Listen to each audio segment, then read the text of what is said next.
Intimate conversations and green tea. Tell me your dreams, I'm trying to know you.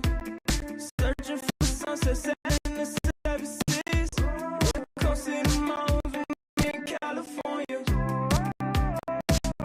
I'll give you ash for. I'm trying to color a passport. I don't have to worry anymore. Top on explore. I don't need a map for love. I don't need this to get back to. I'll ride a hunting train. High fun. Screaming wide awake. I finally open my heart. I wanna bring you love. 'Cause when I'm with you, girl, I'm dreaming wide awake. Dreaming wide awake. I finally every day. 'Cause when I'm with you, girl, I'm dreaming wide awake. Dreaming wide awake.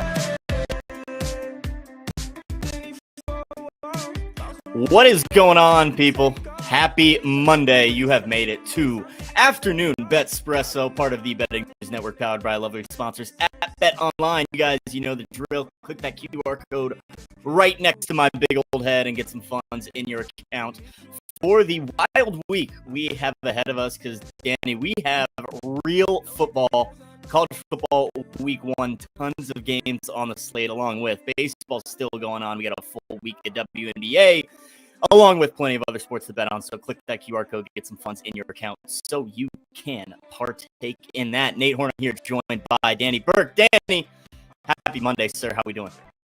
Doing great, Nate. Happy Monday to you as well, and all the viewers and the listeners. Feeling awesome now that, as you alluded to, we have a official week one for college football. I know week 0 happened, but it still doesn't feel true and real to the full extent until you get to that week one spot. So plenty of action to delve into, which I know that we'll do. And yeah, 1 week closer to the NFL, which of course I'm even more pumped about. So happy to be here as always. Absolutely. Not to take anything away from week 0, because we did have an exciting few games on the college gridiron this weekend that we will chat about here in a little bit. But folks, thank you for stopping by as always, whether you're watching on Twitch, Twitter, or YouTube. We appreciate it. As always, we're not live on Kick right now. That is on me. I will apologize. Some problem with our Kick accounts. Appreciate you guys tuning in wherever it may be.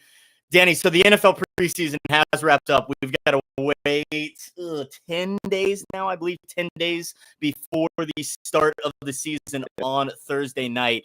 What are you looking forward to? What are some main takeaways you got from the preseason that you might have seen? Yeah, kind of like we were talking about over the week. And I mean, certainly, again, you know, the preseason champions, the New York Giants, have that quarterback controversy, if you want to call it already, which I just think is hilarious because I tagged you and Kate in that tweet. It was funny. We had an intramural 16-inch softball game. So obviously 16 inches, more of a Chicago type of softball, not your generic 12-inch. So we're going there without the gloves for anybody who's unfamiliar.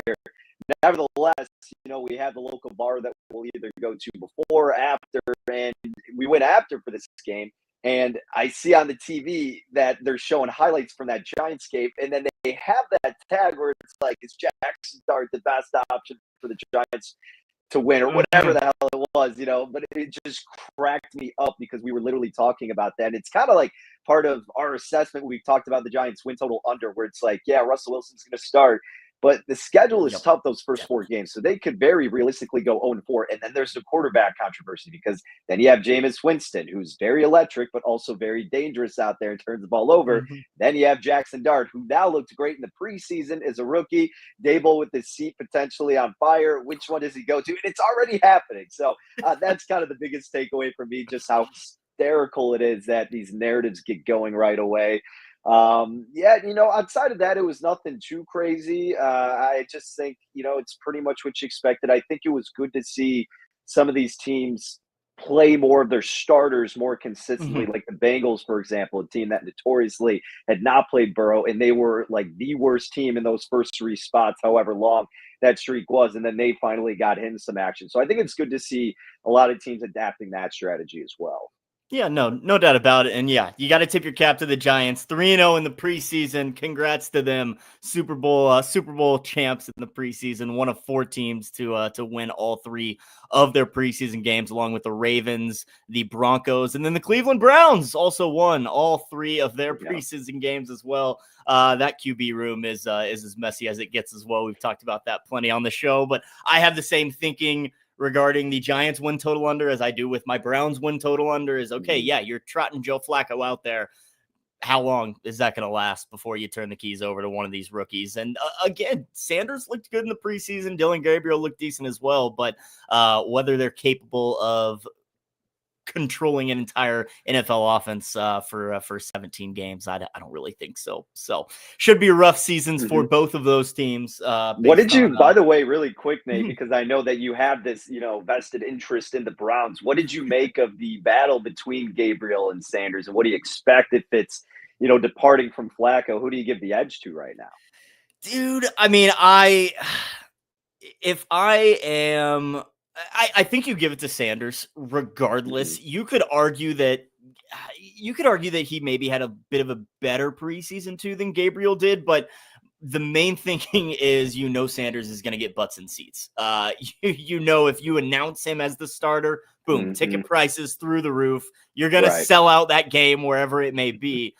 So I think that's the obvious answer, is kind of just giving it to Schroeder. But I think Dylan Gabriel is another viable option to have at quarterback, and who knows what happens when they stop with the Joe Flacco experiment out there in Cleveland. So we'll see what happens. All right, and Danny, as we're talking about the weekend and the weekend recaps, I had to give him his own banner over here. Mr. Tommy Fleetwood got the job done, ladies and gentlemen. This guy right here gave us the 14-1 winner on Tommy Fleetwood. Finally getting that coveted PGA Tour win. How does it feel as a Tommy Fleetwood backer? Yeah, it's funny. I mean, we've talked about plenty of these tournaments, and going into Sunday, we had mentioned that it's the classic Tommy. Like the last time we were talking about him, I was given angles to fade him and assuming that he would have that mental collapse, which he did that weekend. And then this weekend, leading into the Tour Championship, I wrote up about it on Betting News, talked about it on the show. I mean, it just seemed like the perfect storyline for Fleetwood to finally get that PGA Tour victory at the Tour Championship. Given how he had been playing, he finished top 5 in the first 2 FedEx Cup playoff tournaments.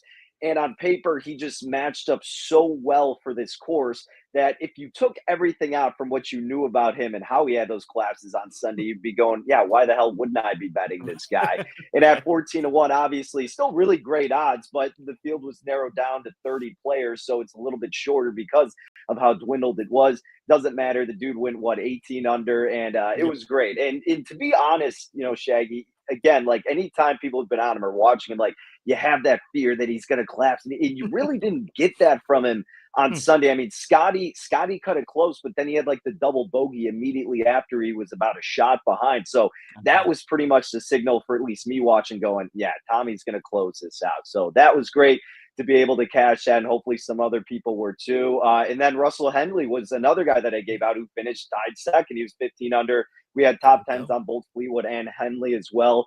Missed out on Sepp Straka and JJ Spawn. They were down low. The one that was kind of a shame to see not hit, but again, I'm just, nitpicking here. We'll take the 14-1 all day. But it was Shane Lowry, top 10 plus 275. He finished 13th, so he was just a couple shots behind, but he was in the top 10 up until Sunday. So that would have been a nice little added bonus there. But again, we'll gladly take it. And major props to Tommy Fleetwood. It's awesome to see him get that, hump off his back. And now we'll see what he can do for the Ryder Cup and beyond. It is, crazy to think he's been struggling with this for so long. I mean, 162 PGA Tour starts, something like that. Ridiculous. Yeah. But now that he's won one, take a deep breath, sigh of relief. Now, are we going to see just a Fleetwood mania coming in next season? Is he just going to take off and light up the field? I don't know. We'll see. But yeah, good for Tommy Fleetwood. And really quick, I was going to say, what's kind of interesting too, because you think about a similar story, and obviously it's not similar. And well, I guess I don't know how much you want to string it differently here. But obviously with Rory McIlroy getting off the schneid, then, getting the Grand Slam with the Masters, obviously doing that is different than the Tour Championship, but it's not to discredit anything with the Tour Championship, but doing that is such a huge accomplishment. Then Rory after is someone who's kind of like, all right, like that was the pinnacle. What the hell else is there to play for the rest of this regular season?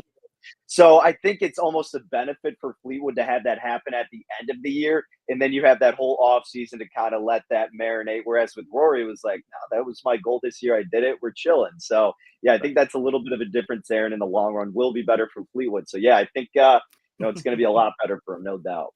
Monkey off his back. He got the win. It was only a field of 30, but he still got the W. That's what matters. Good for Tommy Fleetwood. Congratulations here. We got a surprise visitor down below IC, which will be a perfect segue into getting us into today's MLB bets. Let's bring him up, ladies and gentlemen. He said take our time, but we're going to bring him up right now because we're getting into baseball. Let's talk about Monday's baseball slate with Mr. Colby Marcio at Colby M Bets. You're on. You're live. We're here in front of our studio audience. How you doing, sir? Hello. I look like The Rock based on my chain and shirt. Nah, well, little Mel Kiper-ish. That's okay. No, I'm not. No, I'm not. Also, that's good. Still astonished that after 3 months, I'm still able to do my hair. Sebastian Bass, hello, is here. Boys, we have some things. Talk to us, Cole. We gotta talk about something because I don't understand it, and clearly neither do the people that believe this. I know where we're going. Can anybody out there give me a reasonable argument on why Cal Raleigh deserves MVP? He's got a big dumper, bro.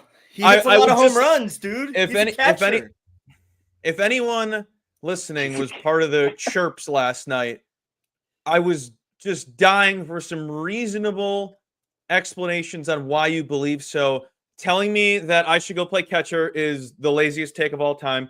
Telling me that the Yankees play in a fishbowl, a really short porch. Wow, never heard that one before. Interesting. Original. Good take. Aaron Judge has better numbers on the road, almost better numbers on every statistical category on the road this season. It's funny. Let's see what else. Having no real argument with stats back behind it other than really saying he deserves it and there's voter fatigue. Meanwhile, the big one. Meanwhile, I was throwing stats and people were getting mad at them. Weston, I'm talking to you. If you want to clip this, go right ahead. Telling me, stop bringing up stats from July and June. I could do that with Judge as well in any 2-week span. Oh, okay. Because any other catcher that has ever won MVP batted below 250. Got it. So if you just hit 50 home runs in a season, you automatically, and you play catcher, you should automatically deserve a cakewalk to the MVP. This is not an Offensive Player of the Year award. This is the most valuable player. Mm-hmm. We can give flowers to one of the best seasons we've ever seen from a catcher. We can give flowers to that. But don't kid ourselves when he has nearly a 40% K percentage since July 1st. People, if you don't know what the league average is, it's 23%. He has had more strikeouts since July 1st than hits. Meanwhile, 40% of his hits are home runs. Please, come with some reasonable arguments. I'm sick of this nonsense of telling me to get my East Coast bias out of the way. One thing about your boy, never has his bias baked into an argument. Can attest that Colby Marcio leaves his bias out of arguments. That's a wild stat. He has more strikeouts. Yeah, that is insane. 49. 49 strikeouts or something like that. Yeah. Check the write-up. Just because he hits nukes doesn't mean he deserves an award. I mean, that's stat alone. And people kept bringing up WAR while I kept bringing up actual stuff. Judge has 83. Is it off on base percentage? 83 points higher than Cal. 100 and blank higher OPS. He's leading the league before the injury. Was leading the league in intentional walks, OPS, slugging percentage, batting average. What the hell do you want? And then people keep posting and saying Judge is a bum. He's having one of the greatest seasons ever. Why are we just saying things like he sucks? That's okay, what that sports proves takes are now. that's You just telling say me you things. do not even watch, nor do you know what you were saying. Some guy brought up war, and I go, please come back with a reasonable argument. He goes, I'll try harder for Colby Marcio. Yes, because I'm coming with more. You're Do coming not correct tell me to an argument. And if you rebuttal with something that has no numbers behind it, you are saying nothing to me. Nothing. Literally nothing. I was baffled at the stupidity that I had to deal with yesterday because I was so hot-headed about it. And then they're like, well, Cal has to manage the catchers. They're 10th worst since June. 10th worst ERA. 10th worst in WAR. He's managing them. Hey, that might But be he has the most MVP demanding stuff. position. But he has the most demanding position. And it's a really bad season. They give it to the guy who's carrying a bunch of geriatrics to the postseason. I thought this was going to be some Scooble propaganda, but no, it's just cold-blooded Scooble's facts. dead. Scooble's dead. That's okay. Even It if was he fun throws a sweat. no-hitter tonight, it's It dead. was a fun sweat. Colby, I'm just glad you're fighting the good fight out there because, as you know, I did invest in Aaron Judge about a month ago for MVP when we got that cheapened price. And you and I have had this conversation every single week. It is ludicrous if you look at the statistical differences. And even with that WAR argument, you and I always kind of chuckle at WAR, but like that's what a lot of these voters probably use sometimes. They're like advanced analytics. They're at the same right now, 7.3 total WAR. So I don't know what the argument there is. I mean, obviously, Still doesn't have another statistical stat higher than Judge besides home runs. Yeah, it's just like defensive WAR, but the offensive gap is bigger than the defensive gap between these two. And then you go down the list of everything else outside of home runs. It's night and day with Judge and Rowley. So, yes, I'm obviously passionate with you because I want the ticket to cash. But, yes, I'm also passionate because, objectively speaking, that's just the right play. There is no argument here. Just people who tune in to watch for fun, saw the home run derbies, think the nickname's funny, like seeing home runs. We all do, but if you actually reading sub 250. Mm-hmm. I'll also add, maybe this is my only bias, and it's only because it's true. You think the writers are staying up to watch the thing with the Heisman? Do you think they really watch Caleb Williams? Yeah. Mm-hmm. But the MLB's like pushing Rowley so hard that I don't know if it matters. You know what I mean? Like they're trying to market him. No, and they should, because they Right. don't know how to market anybody unless they're the best in the league. Which kudos to them for doing that. They murdered Mike Trout for us because he was the only person they marketed for a decade plus in Bryce Harper. But I will say this: if he somehow wins the award, I think it's a damn shame, because voter fatigue or not, if you go look at Judge's numbers when healthy and when he wins an MVP, they gradually get better. Sure, he's not going to have that record home run breaking season he had a couple of years ago with Roger Maris. Mm-hmm. Everything else has improved. He's only getting better. And it's funny to me how much he lives in people's heads rent-free with how much they hate him. And I wrote in my article today, I completely understand the hatred towards him. He's on the most hated team, probably outside of the Cowboys in sports. I understand that. That's my favorite team. I'm not a dumbass. I have to admit, Aaron Judge is one of the most likable guys on the most hated team ever. Tell me something he's done that's pissed you off. Please. What has he given you? The same amount of information that Derek Jeter gave you for 20 years. Nothing. Honestly, he's a little bit more sassy, and I kind of like that.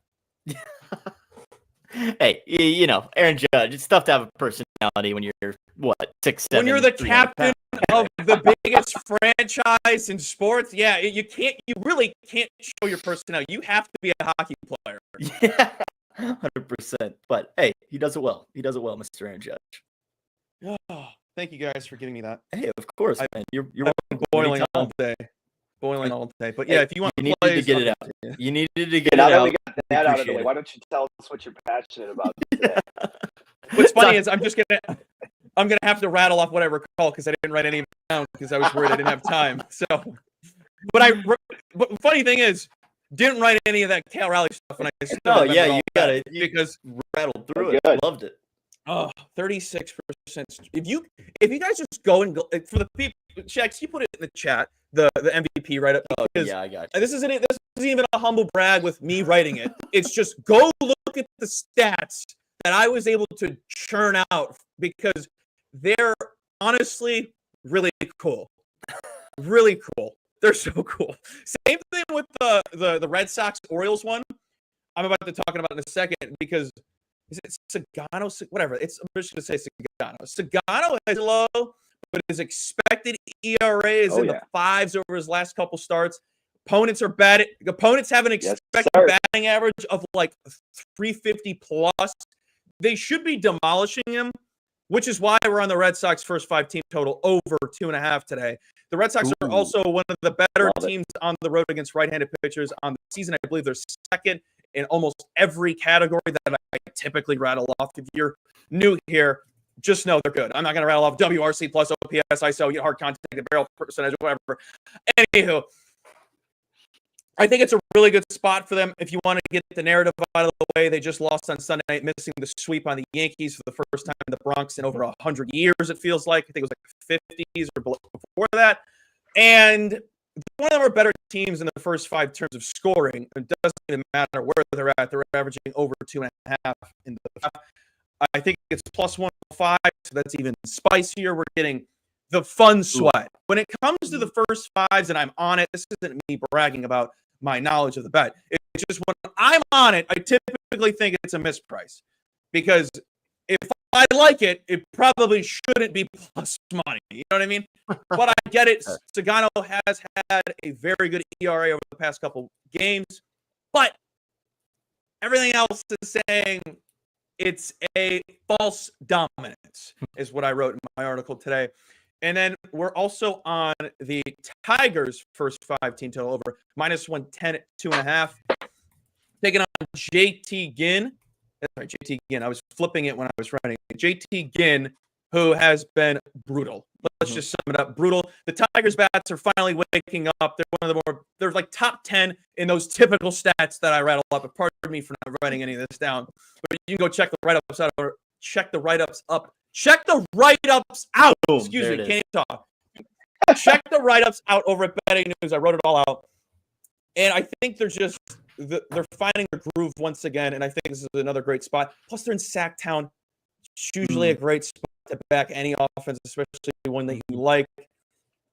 I like them a lot. Also, it's Brandon Lau Day for anyone that wants to root for the thunderstorms happening in Cleveland. And I know there's going to be thunderstorms. But I still think it's better to back a hitter in a spot where there might be a delay, because if the pitcher has to go through his routine twice, and if you know anything about psychopaths in the routines, they don't like that stuff. No. You look at Max Scherzer, you don't speak to him until the game's over with. You don't speak to pitchers and when they got to warm up. I think it's a great spot. Brandon Lau is murdering everything that. Oh, God, who's pitching? Oh, it's Bybee. Everything that Bybee throws except for his slider, Lau is murdering. It's a great spot for him. He plays better on the road. Shockingly, Array plays better away from Steinbrenner Field, and I think this is the best hitter on the day that I looked at to be on, and hopefully they play. So if they don't play today, we'll be right back tomorrow. Tigers' first 5 team total over 2.5, along with the Red Sox first 5 team total over 2.5. Oh, it's Brandon Lau H the double R, excuse me, and then the home run. If you want to do the bases, also the trends on batters side from the box, 80% of the time goes over his H the double R crop. This season, it's a 15-game sample. So take the bases because that's a significant juice. Sorry, but bases, HRR, however you want to do it. I was just going to say, you got the Red Sox first 5 team total. Danny's got thoughts in that game as well. Yes, sir. Looks like you're targeting the full game total. Talk to me about that. Yeah, so Colby pretty much nailed it with Sugano there and looking at his terrible, disgusting underlying metrics, especially the expected ERA, like he said, up to 563, 397 where it's posted. So I won't go too crazy there. But evidently, it should be a huge regression spot, not only for this game, but in all of these games going forward for him. I mean, the last 4 games, he's somehow just been tremendous. 4-0 with 3 no decisions since the last, I guess it's 7 outings. So it's even deeper than that. So, I mean, it's just remarkable what he's been able to do. Nevertheless, kind of also what Colby mentioned, the Sunday night baseball aspect, it's a little bit rough on teams. With the Red Sox, are going to have the bullpen fiasco today. Looks like Fitz is going to get a majority of the workload after the first inning. 4.83 ERA for him, 5.56 expected ERA. His Fitz over 5.70. Home run to fly ball ratio over 22%. He has just a 12% strikeout to walk ratio. Remember, the league average is right about 13, so below that. 48% hard hit rate and over 12% barrel rate. The Orioles bat still can come alive. We all know this. So long story short, going with the total over 9 now. I did lay minus $1.20. I haven't checked the market as of late. If you're getting 9.5 and you're not having to lay too much, I mean, obviously I'm going into this thinking there's going to be double-digit runs in total scored, but hoping there's going to be a lot of runs here tonight, just like Colby is, and if it comes all via the Red Sox, it's perfectly fine. Also looked like the wind was blowing about 10 miles per hour to right center field, so that certainly helps. So let's go runs in this Boston and Baltimore game, baby. Somehow Colby and I are always getting involved with a Baltimore Orioles bet, and maybe a Red Sox one every now and then. We love birds. Certainly the Orioles. We're big fans of birds. Also, Danny, we're forgetting the most important nugget of them all. They just faced Sagano last week. And they gave five hits, 1 run, I believe. Mm-hmm. So yeah, their frustration is going to be taken out on that young man. Oh, excuse me, he's 35. Hey, 35, still young at heart, man. Come on now. 35-year-old rookie. It's my favorite thing to put out when I write about him. He's okay. He's 35-year-old rookie. Yeah, that's pretty cool. You've got to make note of that. He's my grandpa's favorite baseball player. All right, Danny, I see you're liking the Marlins hosting the Braves tonight. Talk to me about Miami. Yeah, this kind of may seem like a little bit too obvious of an underdog pick here, but Spencer Strider is certainly not looking like the arm that he has in the past following his surgery. I mean, he's given up 20 runs over his last 3 games. On the road, he's much worse as well. He's got a 5.75 ERA, 3.40 WOBA. His xFIP's at 4.74 compared to at home, where it's at 3.15 for his xFIP. And overall this season, his ERA is over 5.20. Expected ERA is still over 4.6. So while that's lower, it's still in a terrible spot. Not really producing a lot of ground balls, and his whip is it just has not been a good season here for Strider against the Marlins team that, as bad as they've been, they've actually been picking it up offensively. They're 8th in weighted runs created plus against right-handers since the beginning of August. So if there's a pitcher they can get going against, it certainly could be Strider, a familiar face there. On the other side, Cabrera has been solid, 3.21 ERA. At home, he's got 2.83 WOBA. Pardon me, those are the numbers both at home. And then xFIP 3.54 at home. Numbers a little bit worse on the road, as to be expected, but I like throwing out those splits there because overall in the season, his numbers have been great. Very high ground ball percentage, over 46%, 3.52 ERA, and the underlying metrics aren't indicating any regression to predict where he's going to be around. Yes, Atlanta's bats are not too far behind the Marlins, but based on this price and the pitching advantage, it leads me to taking the Marlins here. Got them at even money. If you can get around that vicinity, I think that's a go on Miami tonight. Marlins, fighting fish. Fading Strider, man. That's kind of a tough sell for me, but you said it. Has him in the pitcher he once was. I know. You want me to give you some? He's like 50% fastballs. Oh, 50% fastball. I think it's 55%. Correct me if I'm wrong. I think it's 55% fastballs. Marlins have been hot though, regardless. So back in the They're fish. So fun. They're so fun. Even money. Even more fun is Danny likes my own Kansas City Royals in the Windy City. The hottest team in baseball? Hey, you said it, not me. Talk to me, Danny Roy. I like Shane Smith, 4.12 ERA, 4.47 expected ERA. His xFIP's at 4.40. He's walking about 4 batters per 9 innings. So Kansas City could certainly get a lot of guys on base here and take advantage. Hasn't been much better at home. His xFIP is 4.46 there. The wind is blown out to right center field. 10 miles per hour. Like you mentioned, Kansas City is hot as hell right now. Since August 1st, Royals, fourth in weighted runs created plus against right-handed pitching at 123. Their OPS also at 815. ISO's over 200. What was that, 352? I like Kansas City over 4.5 runs. Got it at plus money. Plus 102. Maybe I'm just nowhere near, having any confidence in Smith like the market is, but so I think the Royals are in a great position to get 5 runs tonight. Music to my ears, man. I love it. Kansas City continues to push for the playoffs. I got faith that we'll get there. We'll see, though. You guys would know better than me. But Royals to score 5 the White Sox. Any other baseball from the two gentlemen right here?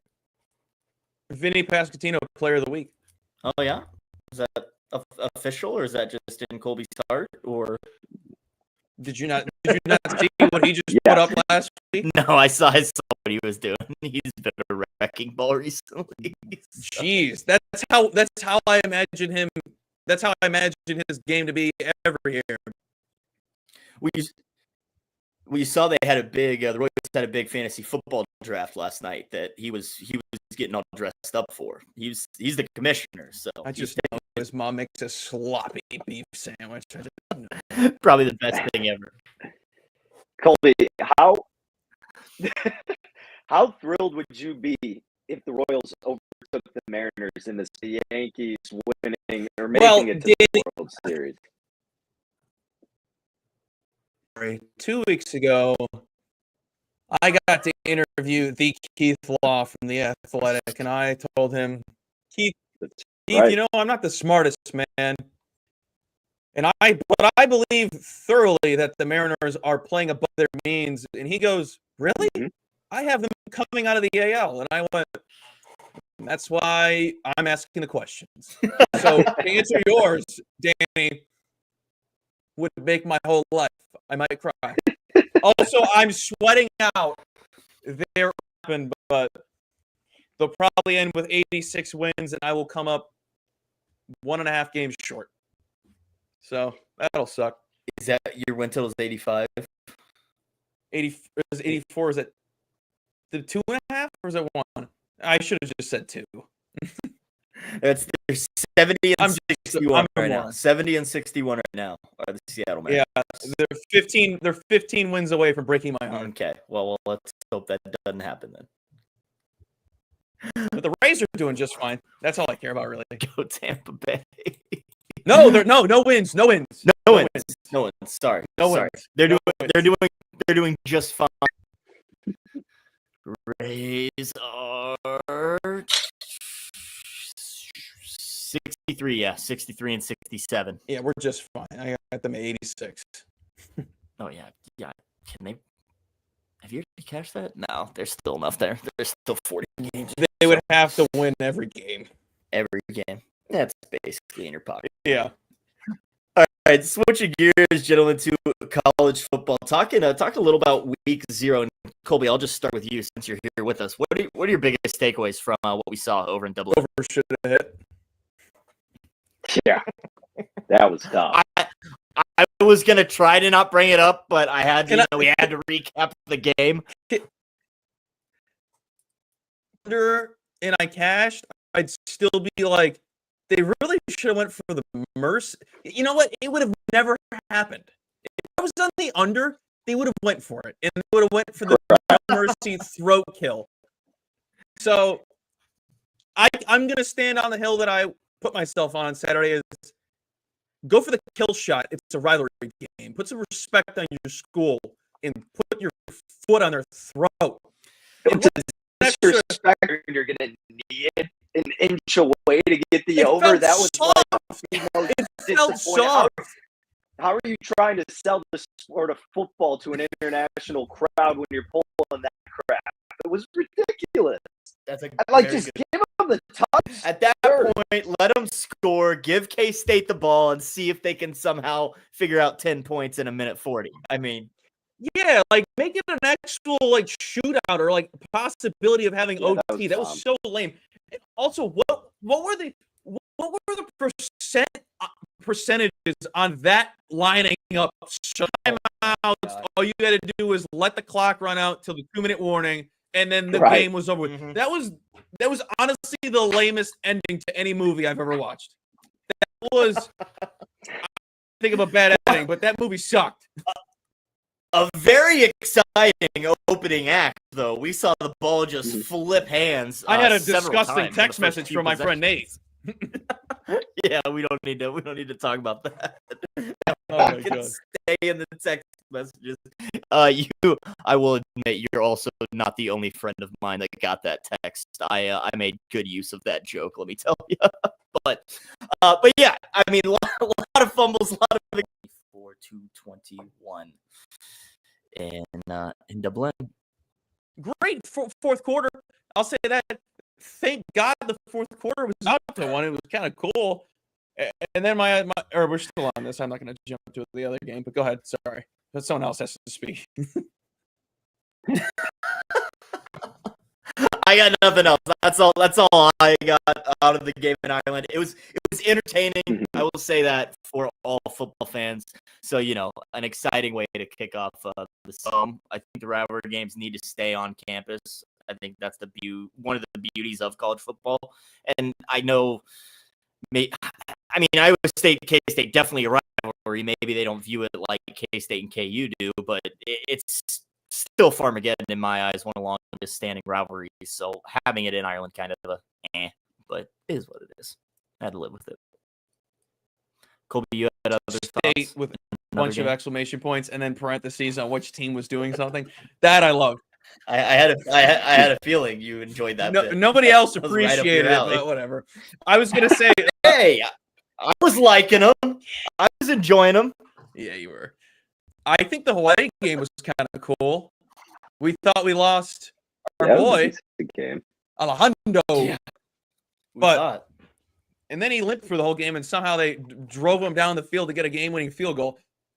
Sick. From a kicker who learned on YouTube. I mean, what a story! What a story Those are from the that Hawaii best. team.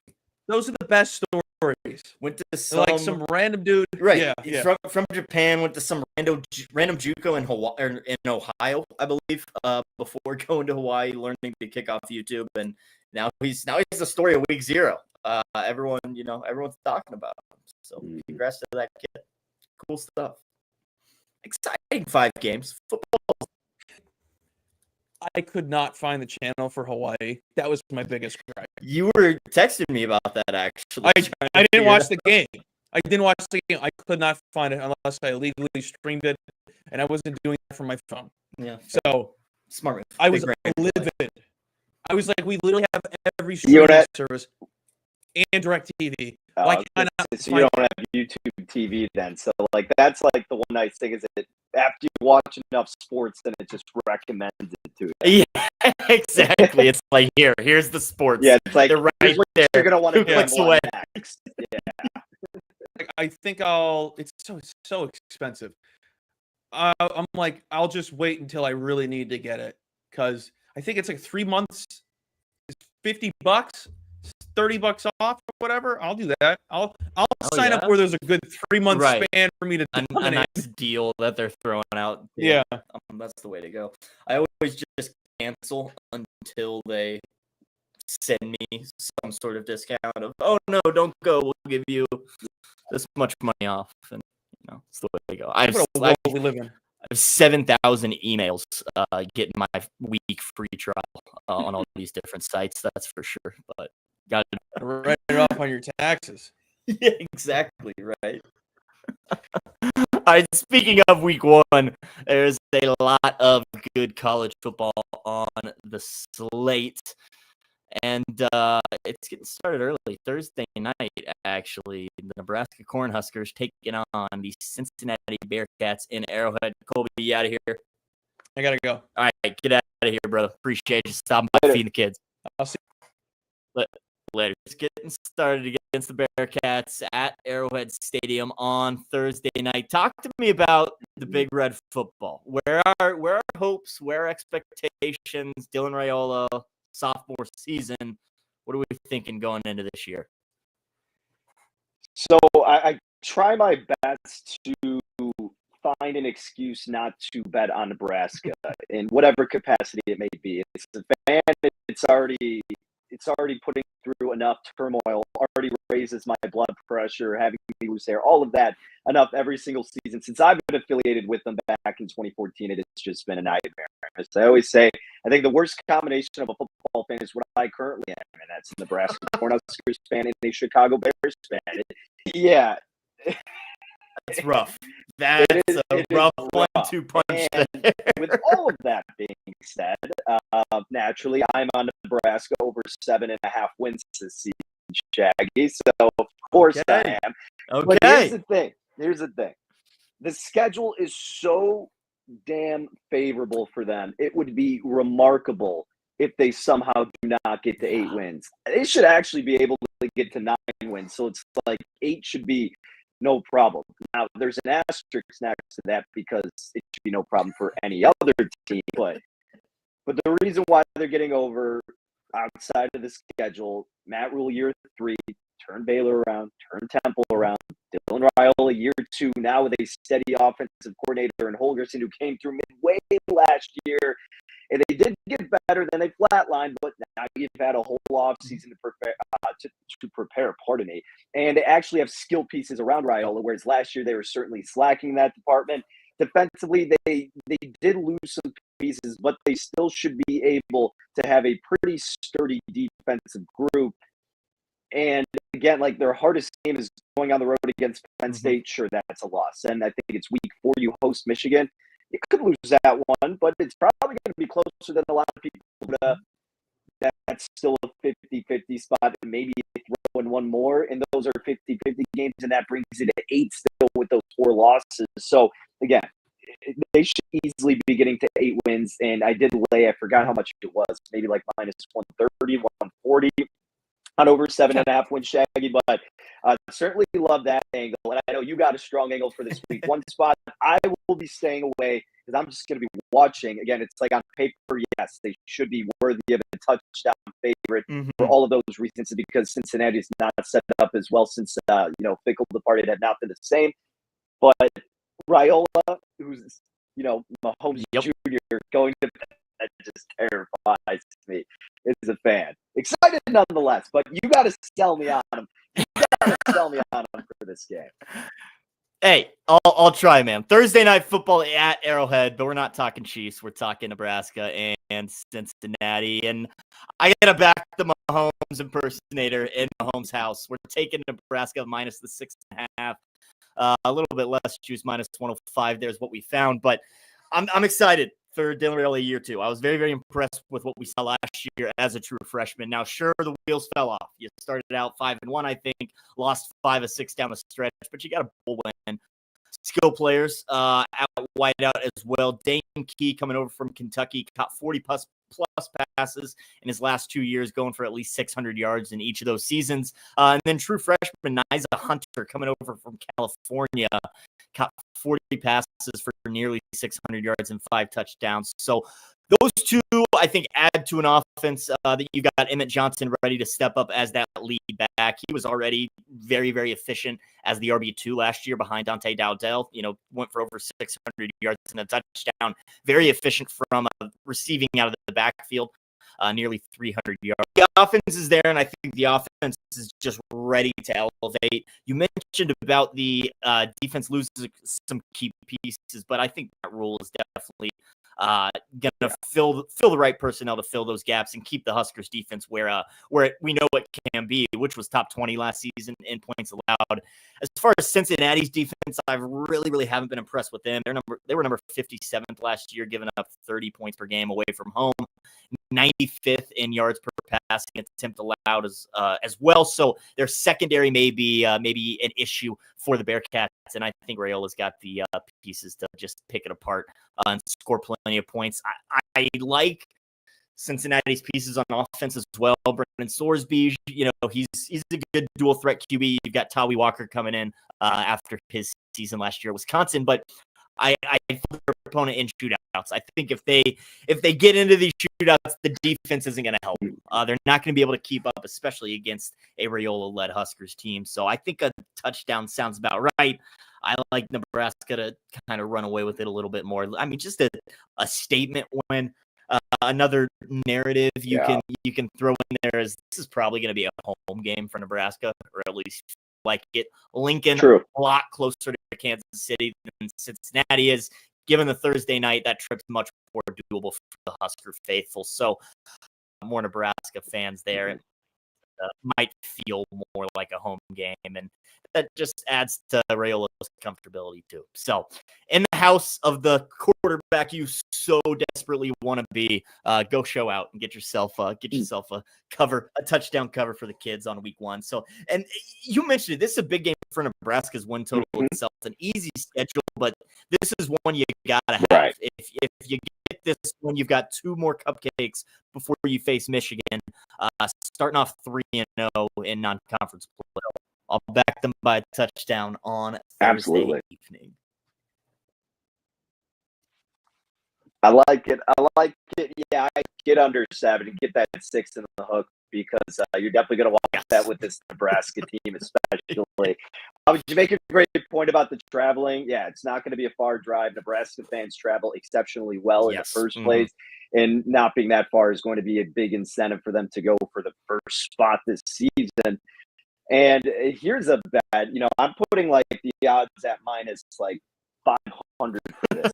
That Patrick Mahomes is going to be in attendance for this game. There's going to be a whole storyline about it leading into kickoff. I mean, there's no doubt in my mind. So my friend and I were joking. We're like, Dylan Raiola, anytime touchdown, going to be a lot. He's gonna pull one down, take off for a little 8-yard scramble, whatever it's gonna be. Make sure 15 sees it. So I like that. All the narratives, all the intangibles on Nebraska's side, right? What could go wrong? Plenty. As a Nebraska fan, baby. Come on, you've lived it plenty of times. So finally, 100%. I like it. I mean, both these teams, they don't come into this matchup ranked, but it almost feels like a palpable buzz around this game, with it being ESPN at Arrowhead Stadium, Thursday night standalone. And, Nebraska definitely trying to make some waves in the Big Ten, surprise some people. I've heard I necessarily believe that they'll be a contender, but we'll see how the season goes. So much more faith in the Huskers than I do the Bearcats, especially this week 1 matchup. So go Big Red. Win by a touchdown for me. You said it enough. I would not play the 7.5. I probably wouldn't even play the 7. So make sure you get that 6.5 if you like the tail, because this game has Nebraska by 7 exactly written all over it. So that'll probably be how it ends up. All right, ladies and gentlemen, I've actually got one more pick that I'm going to sell you on for college football week 1, because it's a Friday night game, actually, as the Georgia Tech Yellow Jackets going out to Boulder to take on the Colorado Buffaloes. Deion Sanders' life begins without Travis Hunter and Shedeur Sanders on that roster, but they got Liberty transfer Caden Salter coming in, who's looking to prove that he can play on that power forward level, dual threat quarterback in his own right. Very, very good. And, if it doesn't work out for him, they do have freshman Julian Lewis sitting there on the bench ready to go. Fading the Buffaloes the past couple of seasons. I'm going to continue to do so this weekend, and I'm going to take the Yellow Jackets minus the 4, mainly because of who they have returning. This is an offense that's returning 9 of 11 starters, including senior quarterback Haynes King and running Jamal Haynes, who are an incredible 1-2 punch in the backfield, which I'll get to here in a little bit. But Georgia Tech, I kind of expect them to run all over Colorado, whose rushing defense was a big Achilles heel for them last season. A lot of teams and quarterbacks especially were able to just run all over the Buffalo however they wanted to. So I don't know if Colorado's going to fix that by week 1. I think you've got a lot of new pieces that you've got to figure out how they're going to work together. And I think it will take some time for all those pieces to really gel. And I think the Yellow Jackets are a little underrated, to be honest with you. There's a lot of talk in the ACC around Clemson and Miami, but the Yellow Jackets are sneaky. And I really like Haynes King, and which is why I'm taking him over his rushing yards as well at 36.5. I've also sprinkled on the 50 plus at plus 154. Colorado, allowed a ton of rushing yards last year, over 4.1 per carry. And Haynes King, this is a guy that only cleared this line in 6 of 11 starts, but he averaged 53.5 rushing yards per game. So when he goes over this number, he really goes over it, which is why I did ladder it up to 50 plus. Last year, mobile QBs just had a heyday against Colorado. Cam Miller went for 16 and 81 rushing yards. Sawyer Robinson, 9 carries for 82 yards. KJ Jefferson, 20 for 76. Jalen Daniels ran 72 yards, just 6 carries. The list goes on and on. But 50 yards against this Colorado Buffalo team shouldn't be a problem, especially when I expect Georgia Tech to be up most of the game. They're going to stick to their identity, which is running the ball. Over 56% of their plays are on the ground. So attack the ground, pound it, make Buffalo's life or the Buffalo's life miserable at Boulder this Friday night. So I like Georgia Tech to cover, and I like Mr. Haynes King to do some work on the ground with his legs.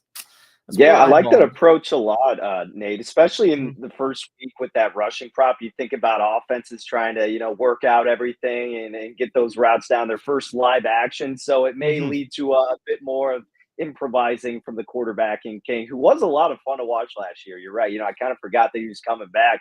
They were a fun offense. Yeah, I mean, it should be expected to take a pretty sizable leap forward and a really favorable spot, you would think, against this Colorado team that already had so many gaps. And now you mentioned there's a lot of turnaround too. So I certainly think I'll be telling you on that one. I dig it. It's funny when I locked in that prop, I had Colby text me of Haynes King, like he's still there, he's still the quarterback, and yes, he's still the guy. 6th year in college, but he has got 1 more year of eligibility. And I mean, the guy's like a Josh Allen when he runs the ball. He'll lower his shoulder, he'll get into it with the linebacker. He's fearless. So yeah, I like him to really be a bowling ball on Friday night in Boulder. So Haynes King to the moon. Get the job done and get a cover for us. All right, Danny. Well, it has been just about an hour here on Betspresso. I think that is about all we have on the schedule for the folks today. Don't forget in the MLB tonight, we got the Red Sox and Orioles going over 9. We're back at the Fish at even money, the Marlins money line. And this one, Danny knows who he's talking to, giving me the Royals.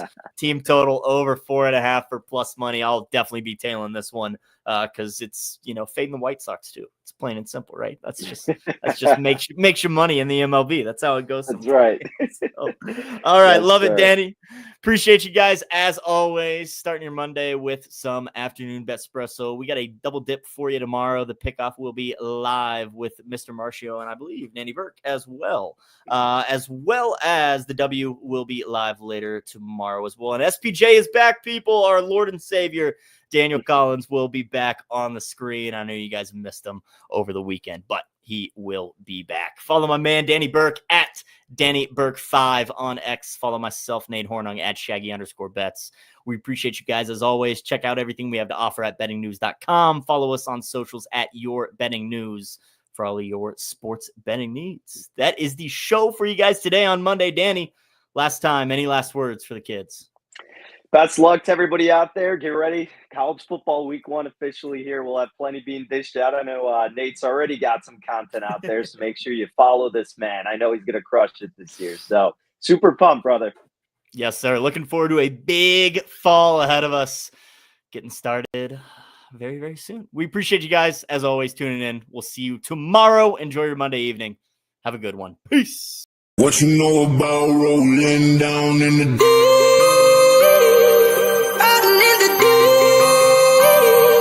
down in the Now I know y'all be loving this shit right here. rolling. What you gonna do? Rolling. What you gonna do now? Down in the rolling. What you gonna do? Right, y'all be loving What you know about